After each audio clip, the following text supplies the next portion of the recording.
Hey guys, welcome to the latest episode of this Unbelievable Life. Today I have on with me photographer Rachel Edgington, and she is a portrait maker specializing in kids, family, high school seniors, and making her home in Evansville, Indiana. We love these local photographers. For those of you that know me for a long time, um, basically when I was starting out my photography stuff, that's been like 20 years ago. This is such a great community to do that in. But Rachel finds fulfillment in capturing the uniqueness of individuals and the moments they share with each other. Her aspiration is that clients take a moment to look at the details and observe the charm and enchantment our world has to offer while having lots of fun and laughing along the way. She is in constant pursuit to capture that smirk or that frown that every mama loves when allowing everyone to have the time of his or her lives. And she proudly joined the board of directors of MOPPA, the Professional Photographers Association of Missouri, in May of 2017 in order to continue growing the wonderful photography community in that state before moving to Indiana in the spring of 2019. Finally, she is the fur mama of the cutest basset hounds out there.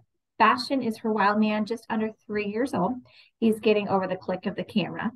And then she added Buster in April of 2022. He is her loudmouth boy, she says. And then her previous baby was Ralphie, who crossed the Rainbow Bridge in June of 2020. And his images are ones that she continues to treasure. Today, Rachel is going to be telling us about the positive of portraits and mental health. And I can't wait to hear more because for those of you that know, I am a rescue mama as well. And I lost my loved ones, my puppies in the last year. And I will tell you what, the power of those images when they come back through on my memories literally gets me every time. But I am grateful for the time that I had with them, and I am grateful for the journeys that they have led me to moving forward. So Rachel, take it away. Awesome. Thank you so much for having me. I appreciate the opportunity to talk about this. As you know, I am a photographer, and I kind of want to tell a little bit about myself, kind of what brought me to where I'm at today. I grew up in a family where photography was just kind of the norm. My grandpa, was a photographer, had a photography studio in a small town in Missouri. And my mother kind of helped him in that studio as well. So I grew up constantly being in front of the camera, all the time. When people say, "Hey, I'm nervous about being in front of the camera, like I don't look right," things like that, I get it. Um, so one of the things I do though is I put myself there anyway. Like I'm always in front of the camera because I think it's important.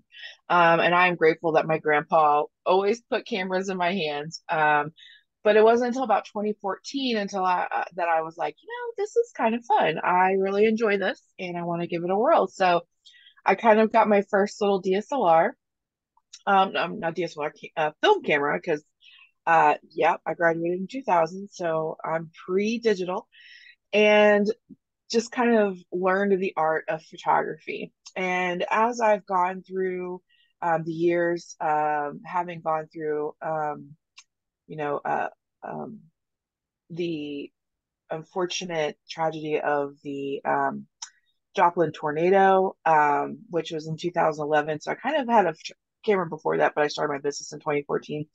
I really learned the importance of the printed image and just images in general and how important they are in kind of helping us mentally recover from things and stay connected to each other.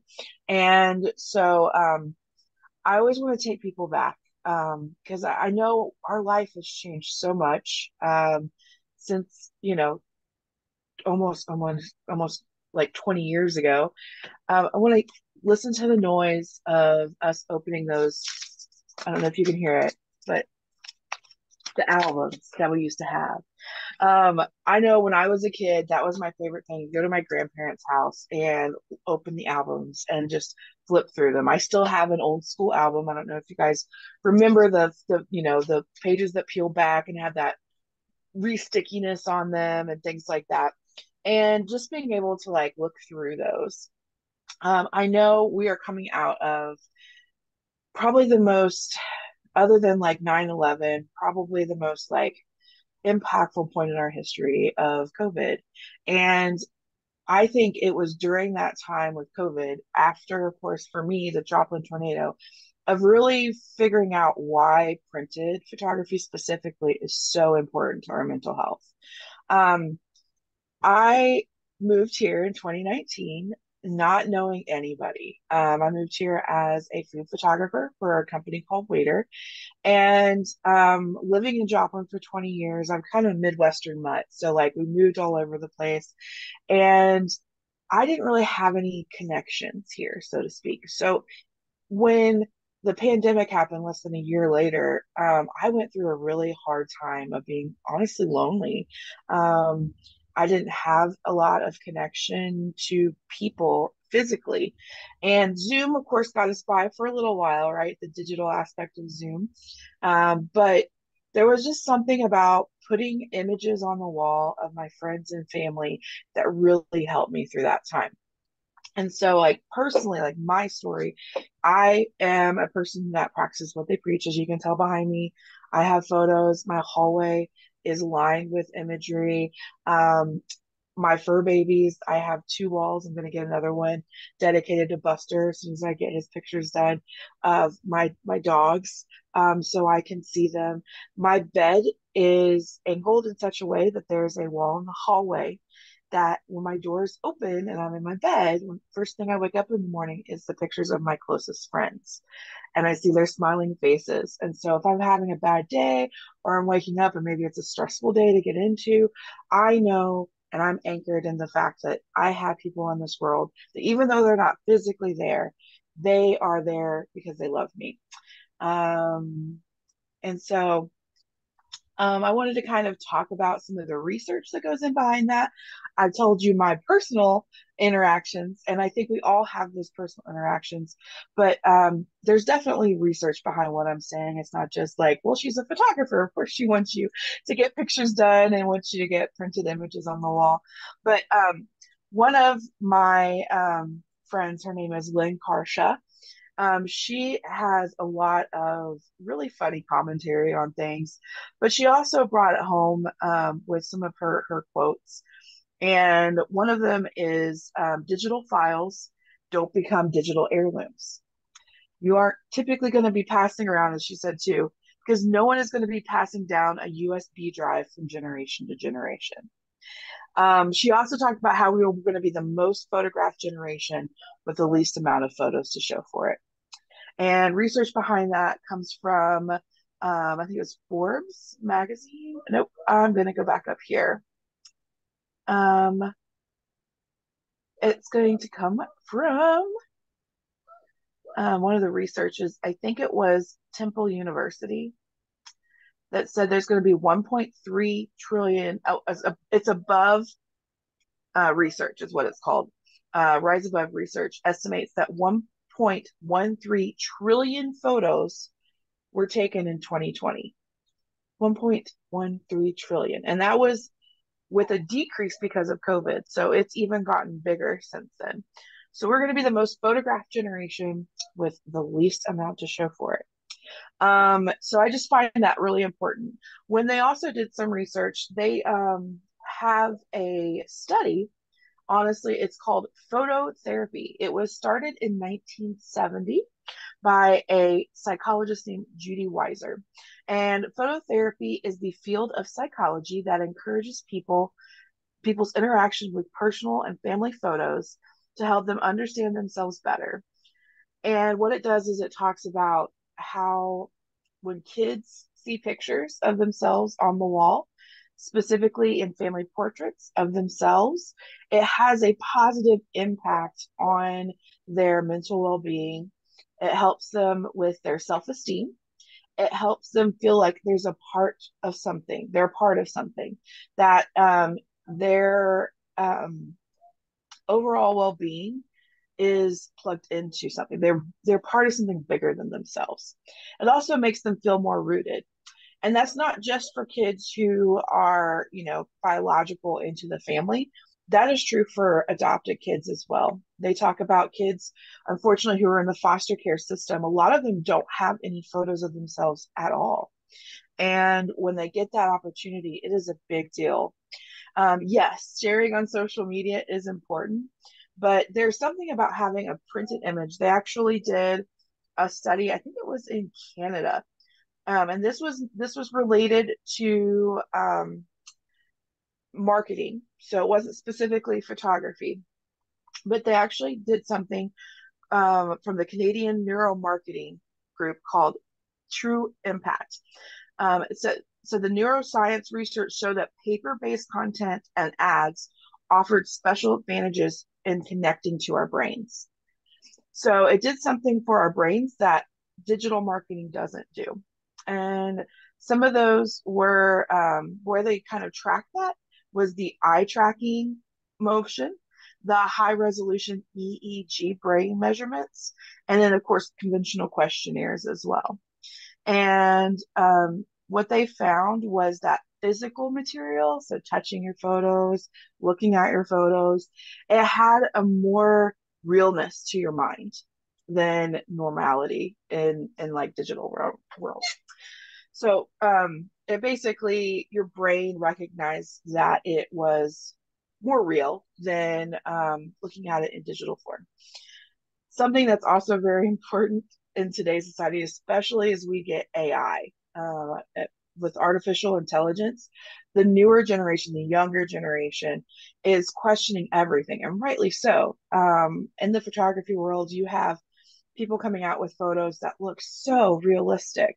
And so there's just something about printing an image and having it right in front of you to say that, oh my goodness, this is real. I existed, my family existed, and we were cared and loved for. Um, that's also true for people who are aging.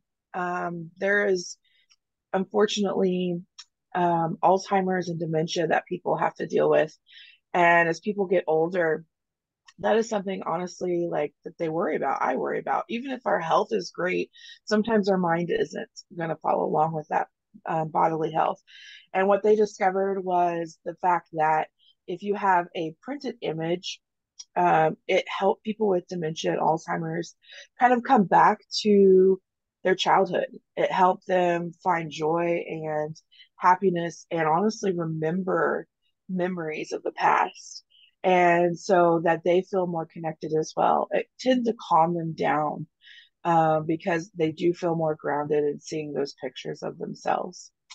Um, the latest finding from Temple University found that significant differences in the way our brains process two ad formats. So that was kind of an interesting thing that was kind of cool to look at.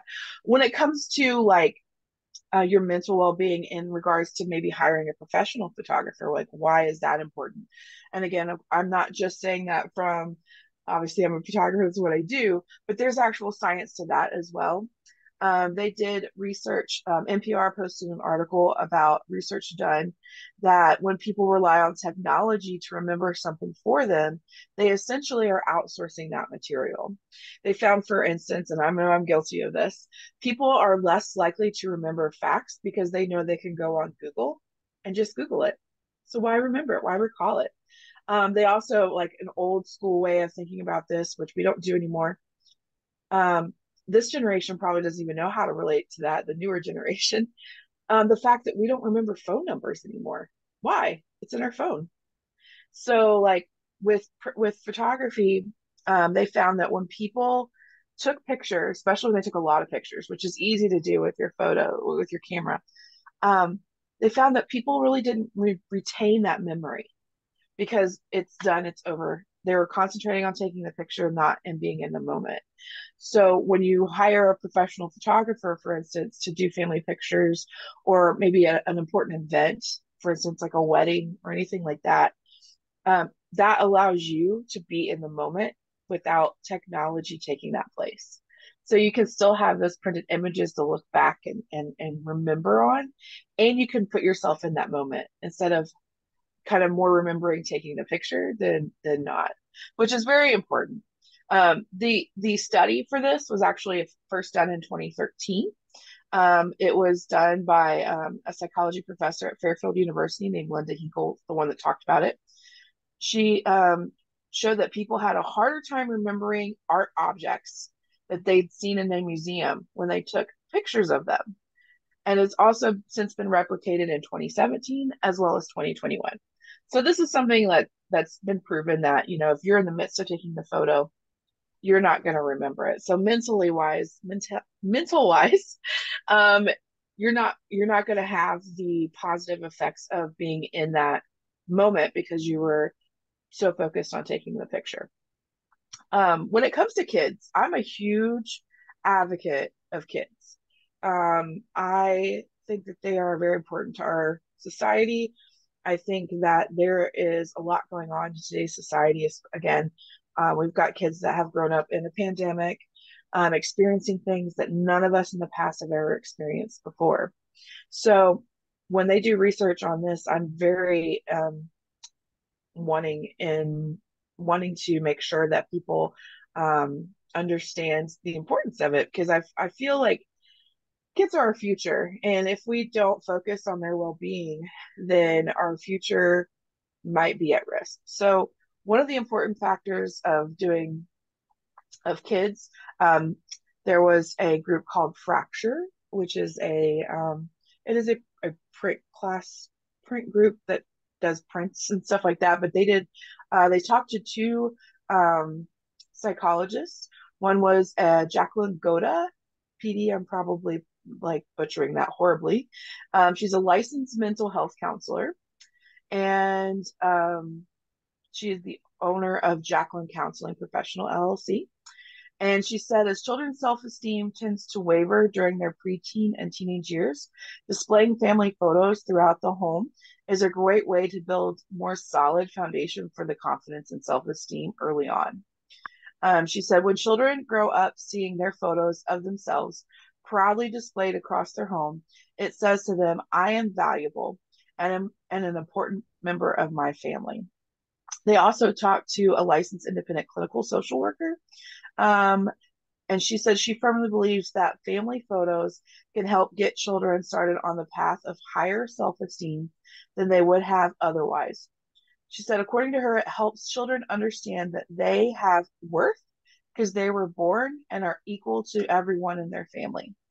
Dr. Jacqueline also goes on to say that is especially helpful for children moving in with blended families, which is happening more so than ever before, and also with adoptive families. She says displaying family photos can create a feeling of belonging and a sense of security during life transitions. She says it can also comfort them, helping establish trust in a family and therefore trust in themselves. She also goes on to encourage parents to ask their children directly, which photos would you like in our home? If they feel that they are part of that, then that helps them feel more rooted and grounded, which is a cool activity. We never did that in my family. Like my parents were like, what photos do you want? But I do remember growing up having photos everywhere. Again, I come from a photography family, so I know that that's a big plus. So my mom's side was the photography family. My dad's side was different. They didn't have a lot in the way of the photos just weren't as important to that side of the family. They just didn't grow up with that. They were a little bit, I guess, more of a working class family, so it just wasn't something that they saw. And I know a direct connection for that. So as a child, I felt more connected to my mom's side of the family than my dad's side. Um, I still like my lost both of my grandmas in 2020, towards the end of 2020. And one of my biggest regrets and kind of frustrations was that I didn't get a chance to sit down with my grandma Edgington and go through the family photos with her to know who people were. We inherited a huge amount of photos, apparently, that we didn't know existed. My dad didn't know existed. And a lot of the people in those photos passed away before I ever got a chance to meet them. And so, as cool as it is to see these old photos, they're kind of not connected to me. Like, there's not a connection, a mental connection there. To me, they're just strangers. Whereas if I also inherited a bunch of photos from my mom's side of the family because my grandpa was a photographer. So there's lots of photos to go through.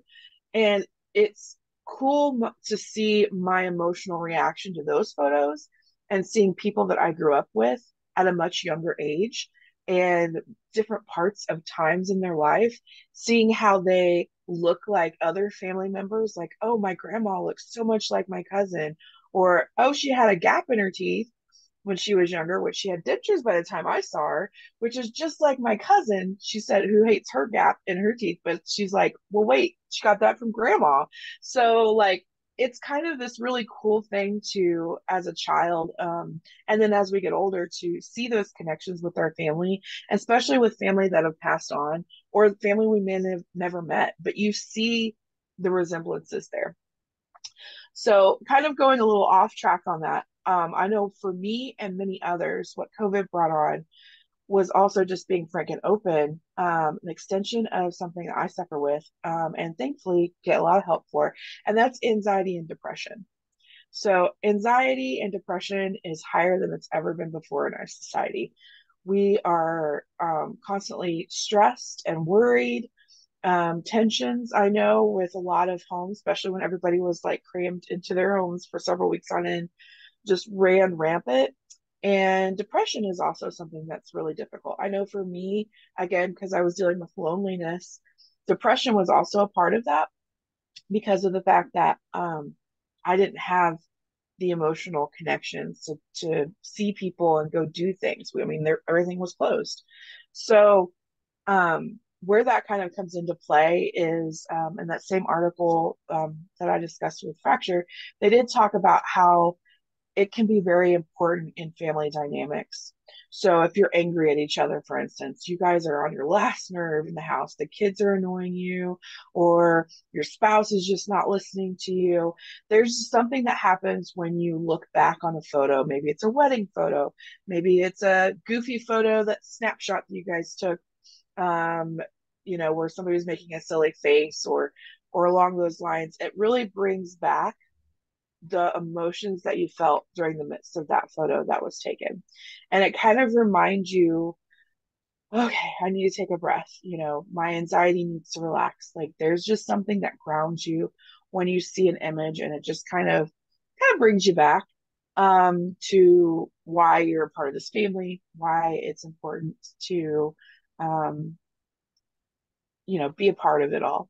So what is really interesting about photos too is a lot of people have a hard time seeing their value, right? We are very much in a society where it's like, what is in this for me? And they had, was I think it was in 2017. I'm looking this up really fast. They sold a picture of Billy the Kid, and yeah, two authenticated 140-year-old pictures of the outlaw Billy the Kid were sold at auction for $2.3 million in 2011, and then they were sold again for $5 million in 2015, making them the most expensive historic prints possible. Now, pictures of me probably never going to go that high unless something notorious happens. Hopefully not. But when it comes to our like well-being, they can become priceless. I always tell people, I'm not expensive, I'm priceless. There's just a lot of really cool, unique things that happen with a photo, and there's an emotional connection to it. Probably one of the saddest things I see is when I see like old family photos in like a bin somewhere at an antique store getting sold. And I know like, man, that was important to the family at one time. And this person had a story and they had a connection. And I just think it's something that as we kind of step away from the printed photo, I think in a few years we're gonna understand how important they really are to us. And I really hope that people see that now more than ever. A cool story, kind of offhand too, um, just about a connection, and I don't have a picture of her to show, but there is, I have several old images. Because again, the fact that you can hold in your hands an image that is over 100 years old, there's nothing like that. You're not going to get that with anything else. If you were to hold a document that was over 100 years old, probably going to be in a museum somewhere. Typically, people aren't going to hold things that are that old, but there's photos that you can hold in your hand that have been touched by people over a millennia. Like, I don't know, it's millennia, but probably millennia. But one of those photos, which I kind of talked about in my Facebook feed, was of a young girl. and I didn't really have much information about her. But she had the sassiest look on her face. And I love that. It was taken, I think, in 1908, if I remember correctly. Again, I have it, you know, um, scrolled away somewhere safe. And um, and she was, I think it was for her eighth birthday. And it was taken in Saginaw, Michigan. That's about all I had. I think I had her name too. And so I always posted a little photo of her on the anniversary of her birthday because it said it was taken on her birthday. And one of our gals here in the area, Heidi, she encouraged me to like, why don't you kind of do some research on her? And so I did, and reached out to the library in Saginaw, Michigan, and lo and behold, I found more information about her. She not only was sassy when she was growing up, she grew up to be a sassy lady as well, which I love. She was very much into her community. And in fact, her brother was the sorry, I'm going to mess this up. The Secretary of Treasury. There it is. I always get it wrong. For Dwight D. Eisenhower. And the way I got the photo was when I lived in Joplin, Missouri. Apparently, her sister lived there. So that's where I got the photo. I think I went to an estate sale and probably picked them up there because it's been a bit since I like recalled where they were from. Um, and so I got to learn about her life. I got to see pictures of her growing up. When she was a teenager, she had the same sassy look on her face. And she was an amazing lady. Apparently, everybody in the community of Saginaw, Michigan loved her. She was just a wonderful person, which I kind of got when I looked at this image when she was a kid. She just had this image to her, like, I know I'm awesome. And it was cool to see that connection and to have her story, even though even though I didn't know her personally, I felt like I was able to find her story and bring it back to life again. And emotionally for me, it was kind of cool um, to connect to somebody that isn't me, isn't part of my family, but to still have that connection back to Joplin. I got that connection while I was living here in Evansville. And for the emotional part of it, it was just kind of this, again, realizing that my life is connected to something much bigger than me. Here's this woman I've never met.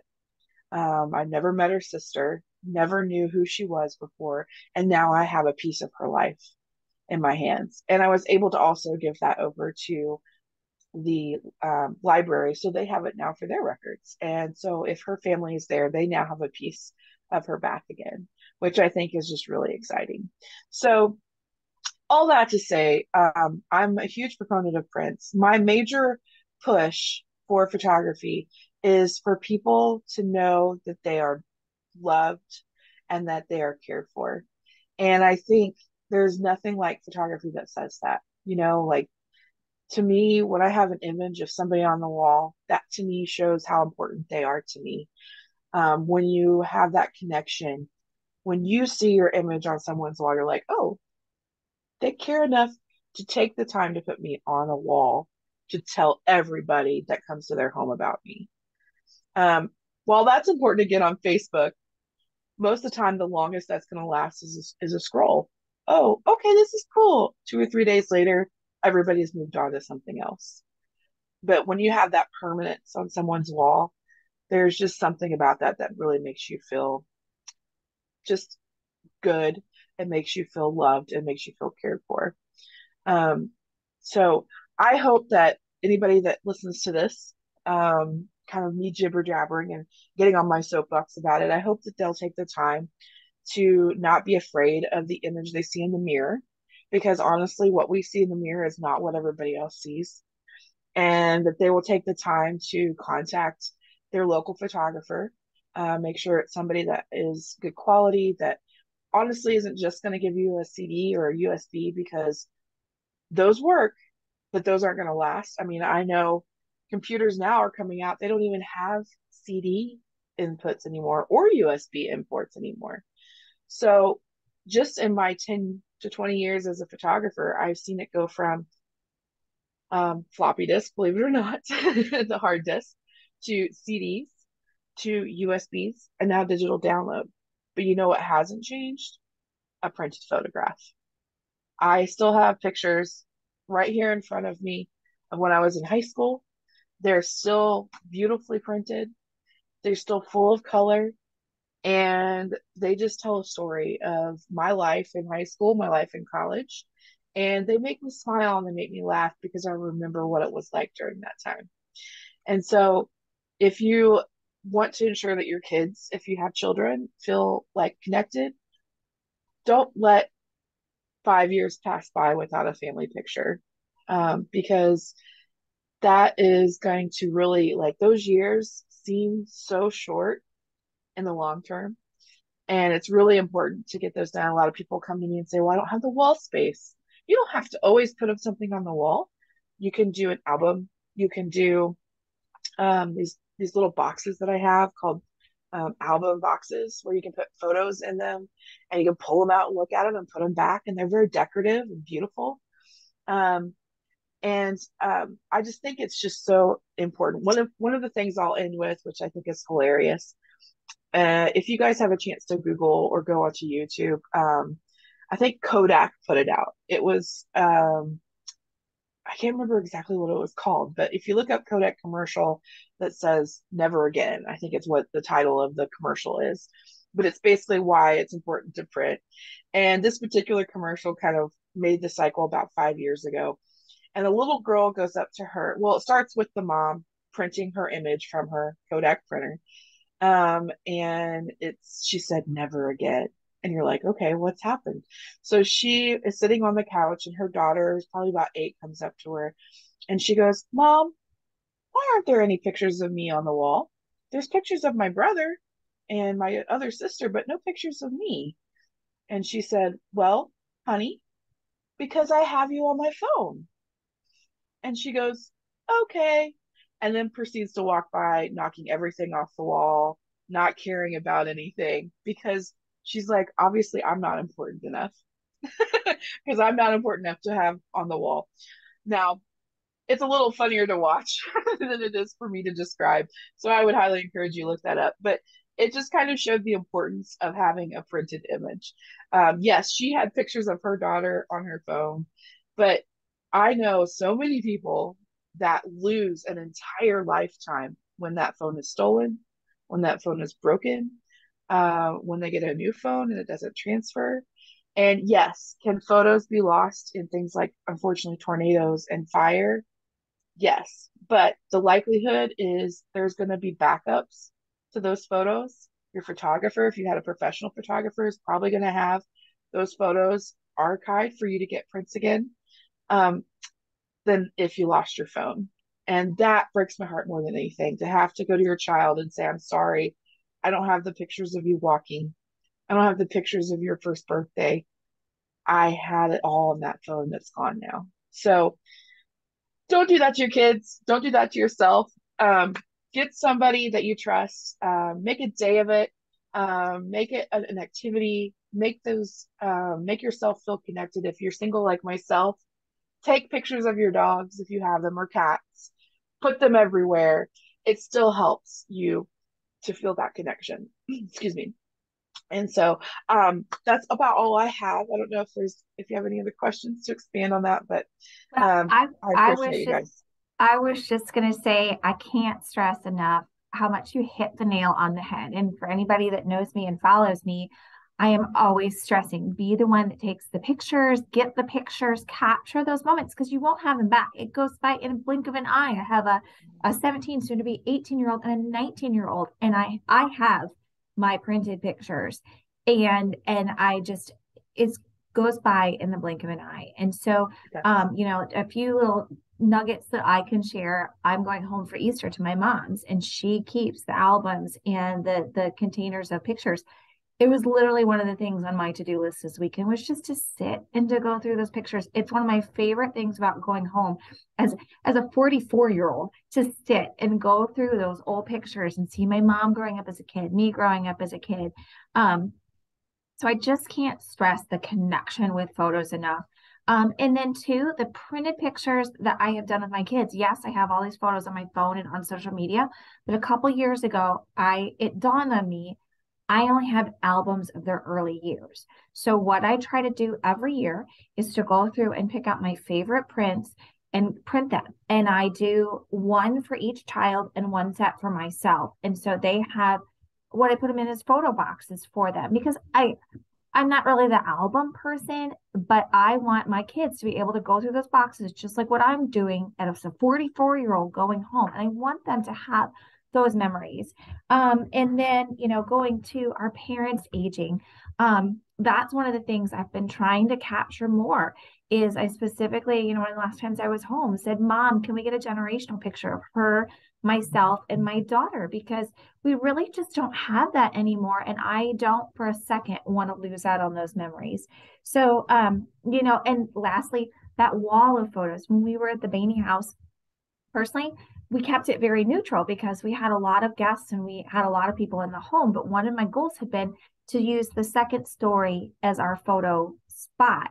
Well, we never ended up in the 9 years we were there, end up painting the walls. That had been the goal. Paint the walls, put up the photos. So that is literally going to be one of the first things I do in this new house is put up the photos because I want my children to see themselves. I want my guests to see our family and have those memories on the walls. So, thank you so much. You, like I said, hit the nail on the head. It is so critical and so important. I thank everybody for listening today, and I hope you run out and go schedule your photographer appointments. And those pictures that you have on your phone, guess what? You can print those. So start that archive, be the historian for your family, be the keeper of the memories. On that note, again, thank you all so much for listening. Take care and have a blessed and wonderful rest of the day.